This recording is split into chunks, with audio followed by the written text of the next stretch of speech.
मैं प्रवीण कुमार हरियाणा कुरुक्षेत्र से Balda life stock private farm. ये हमारे फार्मर कह लो, हमारे दोस्त कह लो। ये आज ट्रेनिंग के लिए आए हैं और आज करते हैं इनसे बात। तो सर नमस्कार। नमस्कार सर। अब क्या नाम है सर? मैं महेंद्र पाल सिंह। तो बताओ सर, क्या जानकारी चाहिए?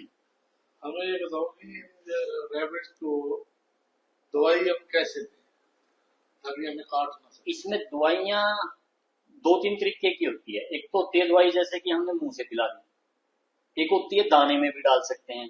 अलग अलग तरीके की अलग अलग दवाइयाँ होती हैं। एक पानी में डाल सकते हो, एक डायरेक्ट ओरल पिला सकते हो आप, और दूसरा आप दाने में भी मिक्स कर सकते हो। मतलब रैबिट को पकड़ कर हम उसको हाँ, सिरिंज डायरेक्ट के साथ सिरिंज में ले लो आप। 1 ml 2 ml जितनी भी लेनी है आपने, जो सी भी एक दवाई होती है वो मुंह में डाल दो, डायरेक्ट डाल दो। मतलब उसको रैबिट का मुंह पकड़ा पकड़ा और वो उसमें ड्रॉपर के साथ दे। ड्रॉपर के साथ भी दे सकते हो और सिरिंज के साथ भी दे सकते हो, सुई निकाल के और वो डायरेक्ट दे। वो दवाइयाँ हैं। जो दवाई दाने की है वो दाने में दे सकते हो, पानी की है वो पानी में दे सकते हैं, और जो डायरेक्ट पिलानी है वो डायरेक्ट दे सकते क्या इनको इंजेक्शन भी लगते हैं? हैं। हाँ, इंजेक्शन भी लगते हैं। बहुत सारी दवाइयाँ ऐसी होती हैं वो इंजेक्शन भी लगाना पड़ता है। कोई ऐसा इंजेक्शन है जिससे ग्रोथ बढ़े इनकी? नहीं, ऐसे कोई दवाई कोई है ही नहीं। इनको मेडिसिन की जरूरत है, सप्लीमेंट नहीं दे सकते हम इनको। अच्छा खाना और अच्छा टेम्परेचर, उससे ही ग्रोथ अच्छी होगी।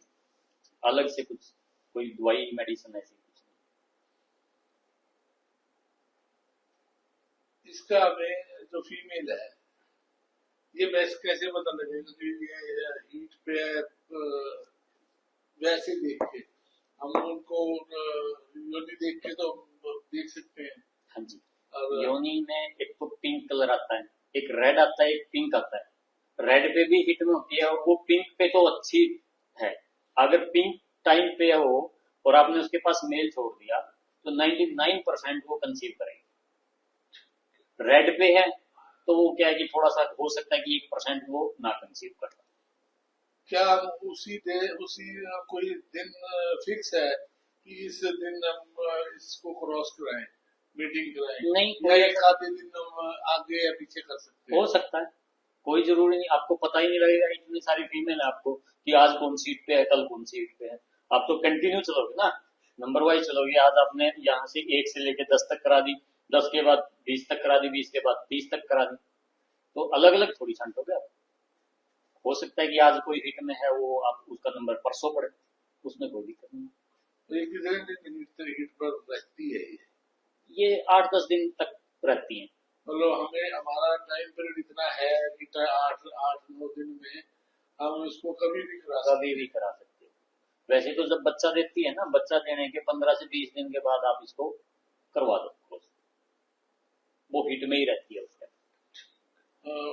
प्रॉपर हीट में मतलब फुल हीट में जैसे आप बता रहे हाँ जी, हाँ जी, प्रॉपर हिट में रहती है। हैं। इनको किस तापमान पे रखा जाए ताकि इनकी अच्छी ग्रोथ आ जाए? देखो, ग्रोथ तो नेचुरल होती है।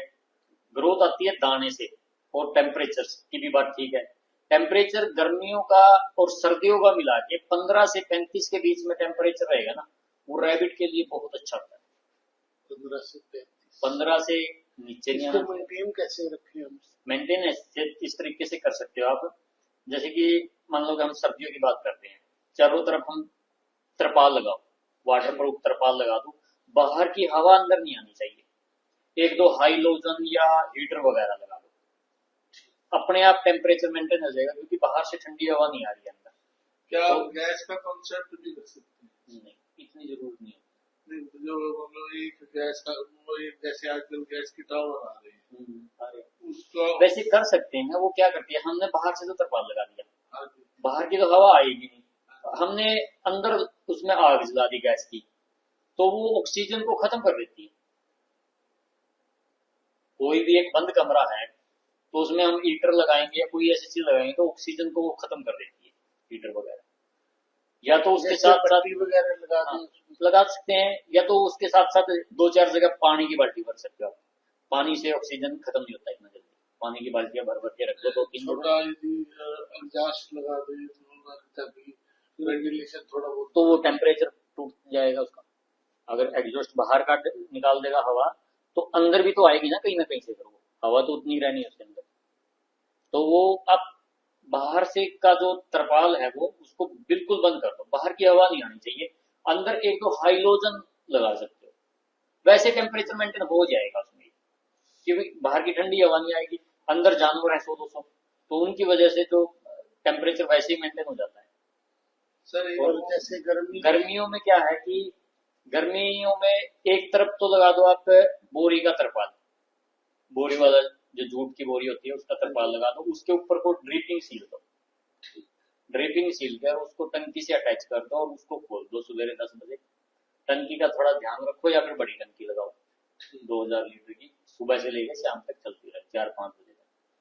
तो जो भी हवा गर्म आएगी ना वो ठंडी आएगी कूलर की तरह। एक तो ये तरीका है। दूसरा, एक तो अगर लाइट की व्यवस्था है तो एक दो पंखे या कूलर भी लगा सकते हो, नहीं है तो ऊपर आजकल वो चल रहा है फोगर, बहुत सस्ते हैं, कोई ज्यादा महंगे नहीं, उसको लगा दो। टाइमर लगाना है तो टाइमर भी लगता है उसमें, टाइमर लगाओगे तो हर आधे घंटे में 1 मिनट का या 2 मिनट का टाइमर लगा दो, वो आधे घंटे में अपने आप चलेगा, 1 से 2 मिनट तक वो चलता रहेगा, एकदम 3 से 4-5 डिग्री का टेम्परेचर का गिरावट वो कर लेगा। और मैनुअली करना है तो अगर एक बंदा है, अभी बटन दबाना है, वो मोटर चल जाएगी और फोकर चल जाएगा। आधे घंटे में 1 घंटे में जिस तरीके से भी आप लेबर को बोलोगे या खुद करोगे तो उस तरीके से कर सकते हो। ये गर्मियों का सर्दियों का टेम्परेचर में ये इतना ही रहेगा। बाहर का हमारा 47 है, तो अंदर का तो वैसे ही 10 डिग्री का फर्क रहता है, 2-4 डिग्री ये चीज कम कर देती है।